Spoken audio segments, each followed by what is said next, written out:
Viewers. नमस्कार, मैं हूं मीनल और आप देख रहे हैं एमएनएस न्यूज टीवी। स्वागत है आपका शाम की खबरों में। आगे बढ़ने से पहले देखते हैं कुछ मुख्य सुर्खियां।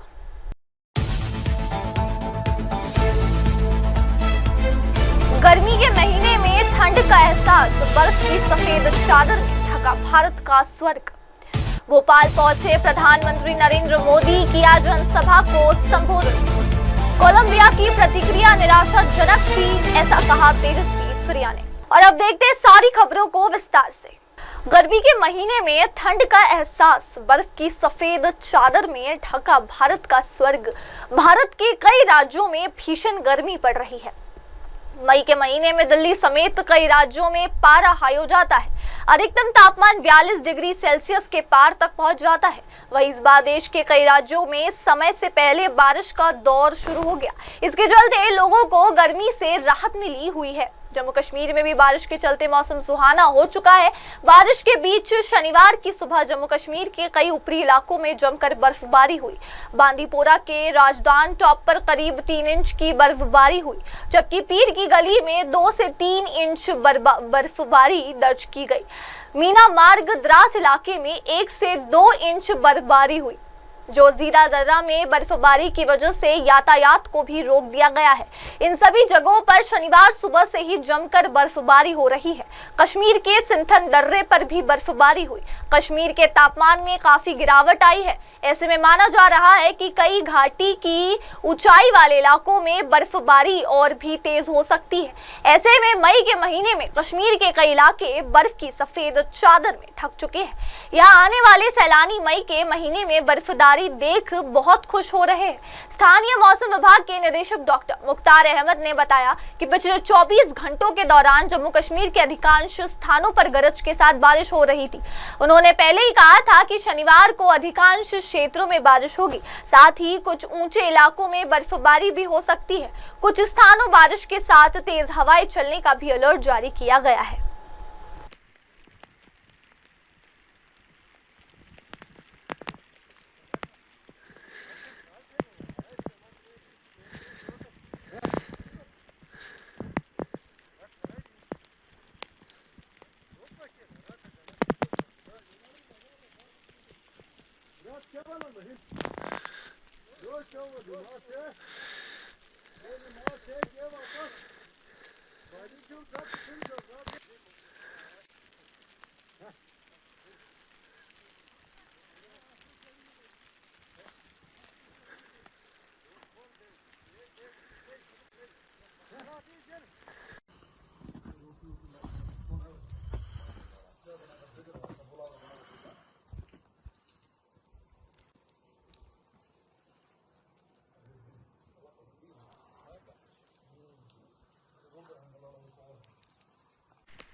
और अब आगे बढ़ते और देखते अगली खबर। भोपाल पहुंचे प्रधानमंत्री नरेंद्र मोदी ने किया जनसभा को संबोधित। प्रधानमंत्री नरेंद्र मोदी आज भोपाल पहुंचे, जहां उनका भव्य स्वागत किया गया। हवाई अड्डे पर राज्य के मुख्यमंत्री, मंत्रीगण और भाजपा कार्यकर्ताओं ने उनका गर्मजोशी से स्वागत किया। प्रधानमंत्री ने शहर में एक विशाल जनसभा को संबोधित किया, जिसमें उन्होंने राज्य और देश के विकास कार्यों का उल्लेख किया और जनता से संवाद किया। अपने भाषण में उन्होंने मध्य प्रदेश में केंद्र सरकार की योजनाओं की उपलब्धियों को रेखांकित किया और आगामी योजनाओं की जानकारी दी। मोदी की इस यात्रा को आगामी चुनाव के संदर्भ में भी महत्वपूर्ण माना जा रहा है। जनसभा में भारी संख्या में लोग उपस्थित रहे, जिसमें मोदी की लोकप्रियता और जनसंपर्क की ताकत का अंदाजा लगाया जा सकता है। भोपाल प्रशासन ने प्रधानमंत्री की यात्रा को लेकर सुरक्षा के पुख्ता इंतजाम किए थे और शहर में कई जगहों पर ट्रैफिक डाइवर्जन भी लागू किया गया था। वर्ष से पहली भारतीय पैरा कैनोइस्ट हैं जिन्होंने टोक्यो 2020 पैरा ओलंपिक में भाग लिया। अनेक सम्मानों के साथ साथ 2023 में आपको अर्जुन पुरस्कार से भी सम्मानित किया गया। और अब मंच पर आमंत्रित करते हैं सरपंच ग्राम तिल्ला जिला धार श्रीमती आरती पटेल को। आप लोकमाता देवी अहिल्याबाई होलकर जी द्वारा निर्मित महेश्वर घाट एवं किले की प्रतिकृति प्रधानमंत्री जी को भेंट कर रही हैं। 54 वर्ष की उम्र में आरती पटेल ने गांव में कचरा प्रबंधन, जल आपूर्ति, सफाई और सड़क निर्माण जैसे विकास कार्य किए। और अब मीनाक्षी धातले महेश्वरी चोल प्रधानमंत्री जी को भेंट करेंगी। मां नागेश्वरी स्वयं सहायता समूह महेश्वर जिला खरगोन के माध्यम से वे 12 वर्षों से महेश्वरी साड़ी का उत्पादन कर रही हैं। इनके समूह में 18 सदस्य हैं और आप साड़ी बनाने के माध्यम से आसपास की महिलाओं को आर्थिक रूप से सशक्त भी बना रही है। देवी सज्जनों, ये सभी स्वावलंबी महिलाएं आप सभी की तरफ से माननीय प्रधानमंत्री जी को कहती हुई कि जिन्होंने दिया है उन्हें सम्मान, उस मोदी जी को प्रणाम। और अब आगे बढ़ते और देखते अगली खबर। कोलंबिया की प्रतिक्रिया निराशाजनक थी, ऐसा कहा तेजस्वी सूर्या ने। दरअसल भारतीय जनता पार्टी के युवा नेता और सांसद तेजस्वी सूर्या ने कोलंबिया की हालिया प्रतिक्रिया को निराशाजनक करार दिया है। उन्होंने ये टिप्पणी एक अंतर्राष्ट्रीय मुद्दे पर भारत के रुख को लेकर कोलंबियाई सरकार की प्रतिक्रिया के संदर्भ में दी है। तेजस्वी सूर्या ने कहा है कि भारत ने हमेशा वैश्विक मंच पर संतुलित और रचनात्मक दृष्टिकोण अपनाया है, लेकिन कोलंबिया की ओर से मिली प्रतिक्रिया उस भावना के अनुरूप नहीं थी। उन्होंने ये भी जोड़ा कि भारत अपने आत्मसम्मान और राष्ट्रीय हितों में कोई समझौता नहीं करेगा। यह बयान ऐसे समय आया जब भारत और कोलंबिया के बीच कुछ मुद्दों को लेकर कूटनीतिक चर्चाएं चल रही है।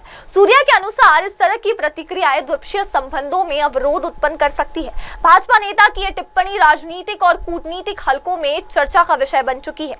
अभी तक कोलंबिया की ओर से सूर्या के बयान पर कोई आधिकारिक प्रतिक्रिया नहीं आई है। Today in Colombia, we had a remarkable accomplishment for our delegation when we met with the Vice Minister for Foreign Affairs. When the Pahalgam incident took place, the terrorist attack took place and India initiated Operation Sindoor, Colombian authorities, Colombian Ministry of Foreign Affairs, very surprisingly and unexpectedly released a statement offering condolences to the loss of lives in Pakistan. And this was very disappointing and also unexpected. Perhaps this was because of a lack of understanding of the factual matrix of what actually took place in Pahalgam and why India had to respond in the way it did.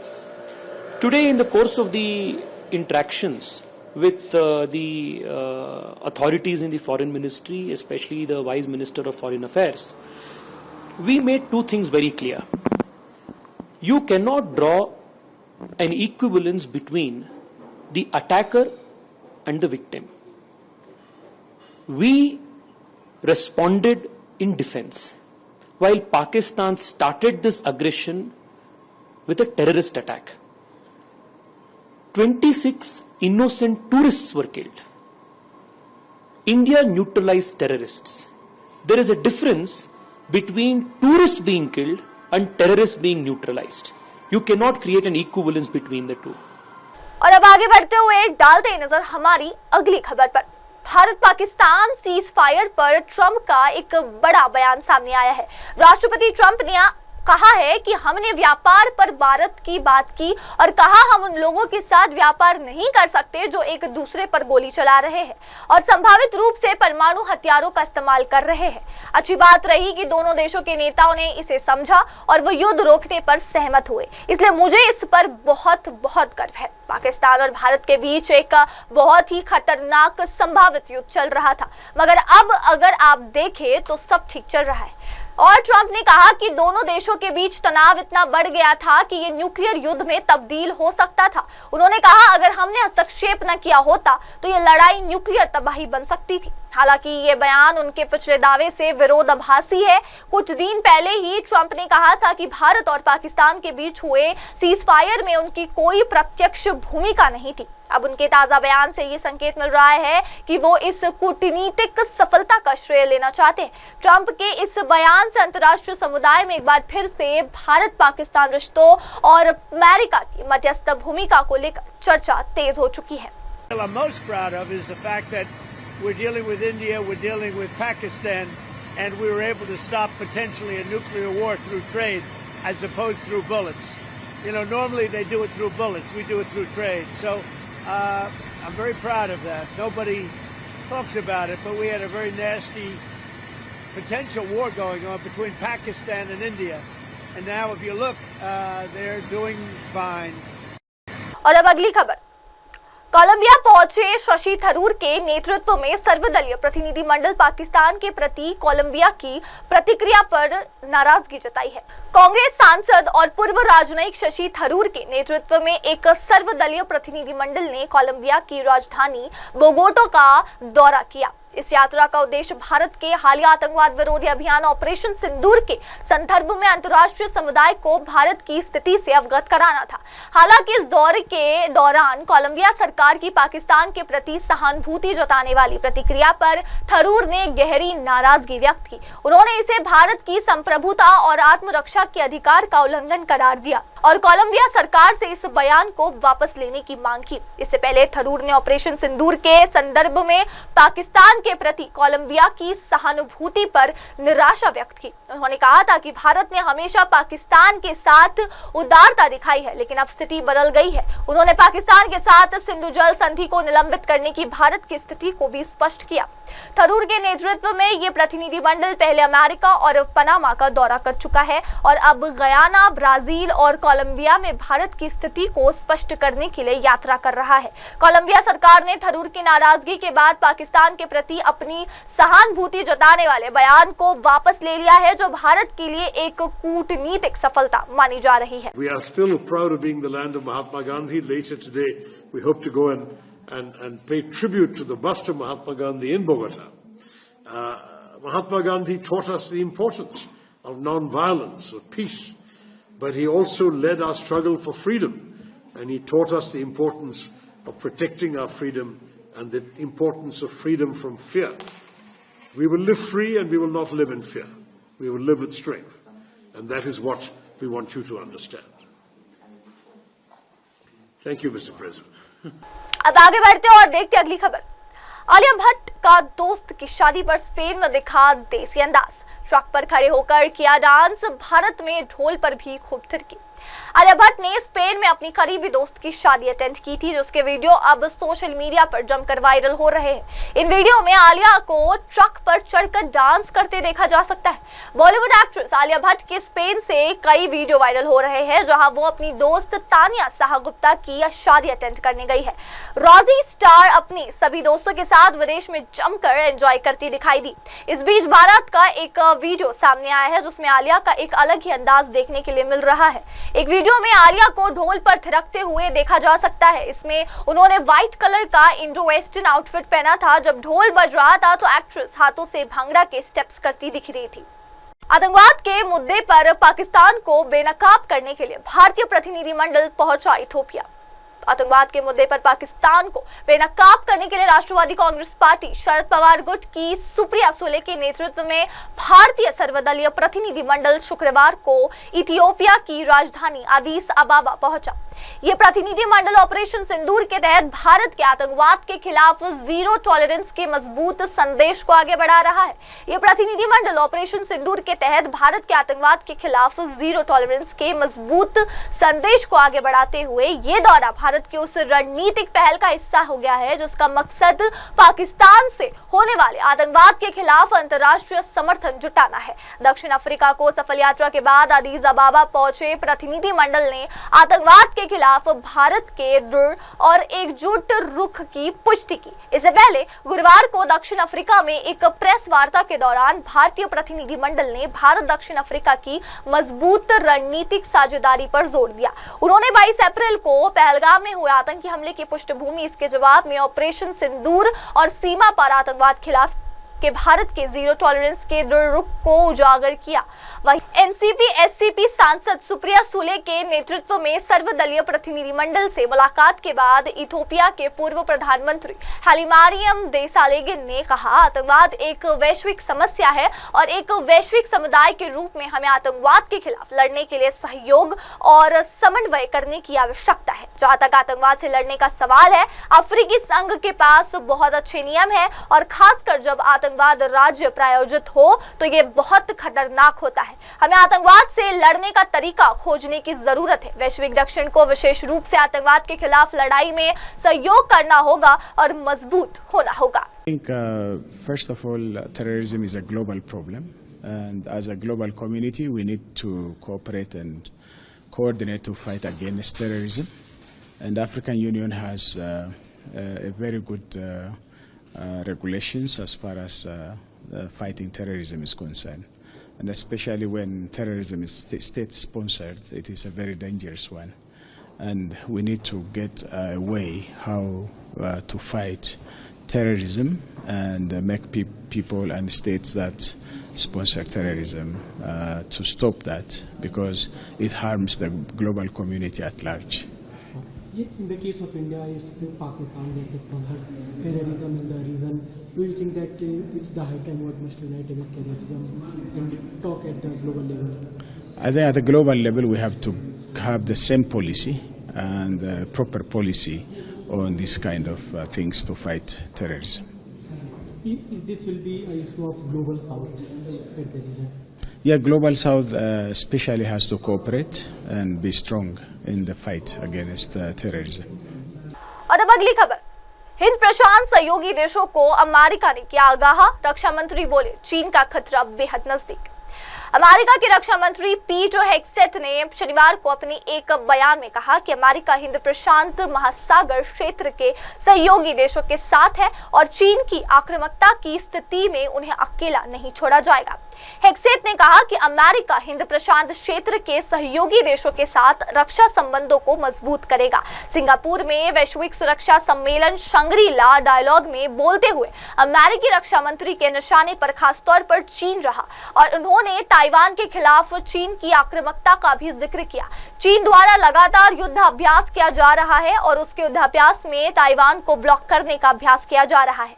चीन Taiwan के हवाई और समुद्री क्षेत्र का भी लगातार उल्लंघन कर रहा है। चीन ताइवान को अपना हिस्सा मानता है, वही ताइवान खुद को आजाद देश कहता है। हेग्सेथ ने सिंगापुर में कहा कि चीन की सेना युद्ध की तैयारियों में लगी है और हम इसे चाशनी में लपेटकर नहीं बताना चाहते। चीन का खतरा असली है और यह बेहद नजदीक है। चीन ने कहा कि उसका लक्ष्य है कि साल 2027 तक ताइवान पर कब्जा करना है। इसके लिए चीन ने दक्षिण चीन सागर में एक कृत्रिम द्वीप बनाया है जहां नई सैन्य चौकियां बनाई जा रही है और साथ ही वहां पर आधुनिक हाइपरसोनिक मिसाइलें भी तैनात की जा रही है।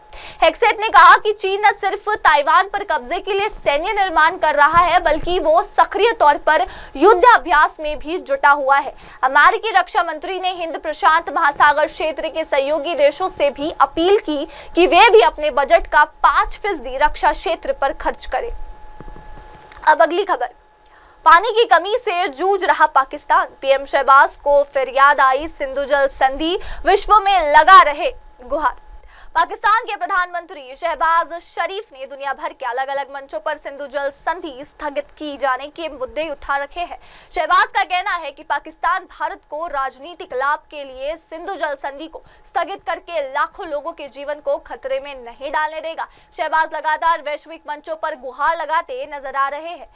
शरीफ ताजिकिस्तान की राजधानी दुशांबे में ग्लेशियरों के संरक्षण पर 3 दिवसीय अंतर्राष्ट्रीय सम्मेलन में बोल रहे थे। या उन्होंने भारत पाकिस्तान द्वीपीय सिंधु जल संधि यानी कि IWT का मुद्दा उठाया। पाकिस्तान अखबार डॉन ने शरीफ के हवाले से कहा कि सिंधु बेसिन के जल के बंटवारे को नियंत्रित करने वाली सिंधु जल संधि को स्थगित रखने का भारत का एक तरफा और अवैध निर्णय अत्यंत खेदजनक है। संकीर्ण राजनीतिक लाभ के लिए लाखों लोगों की जान को खतरे में नहीं डाला जाना चाहिए। उन्होंने कहा, पाकिस्तान ऐसा नहीं होने देगा। हम कभी भी भारत को लाल रेखा को पार नहीं करने देंगे। सम्मेलन में 80 संयुक्त राष्ट्र सदस्य देशों और 70 अंतर्राष्ट्रीय संगठनों के के 2500 से अधिक प्रतिनिधि शामिल हुए। उन्होंने कहा, आज दुनिया गाजा में पारंपरिक हथियारों के इस्तेमाल से हुए घाव के ताजा निशान झेल रही है और अब हम एक और चिंताजनक स्थिति देख रहे हैं, जल का हथियार के रूप में इस्तेमाल हो रहा है। शरीफ ने कहा कि पाकिस्तान में 13,000 से अधिक ग्लेशियर है जो सिंधु नदी प्रणाली में सालाना जल प्रवाह का लगभग आधा हिस्सा प्रदान करते हैं, जो हमारी सभ्यता, संस्कृति और अर्थव्यवस्था की जीवन रेखा है। अब दर्शकों, लेते एक छोटा सा ब्रेक के बाद लौटेंगे और जानेंगे देश विदेश की तमाम बड़ी खबरें। आगे की खबरों के लिए आप जुड़े रहे मेरी सहयोगी श्रद्धा के साथ और देखते रहिए MNS न्यूज टीवी। नमस्कार। हाय हेलो नमस्कार, मैं हूं पंकज विष्णु और आप देख रहे हैं MNS न्यूज। आप देख रहे हैं MNS न्यूज, सच जरूर।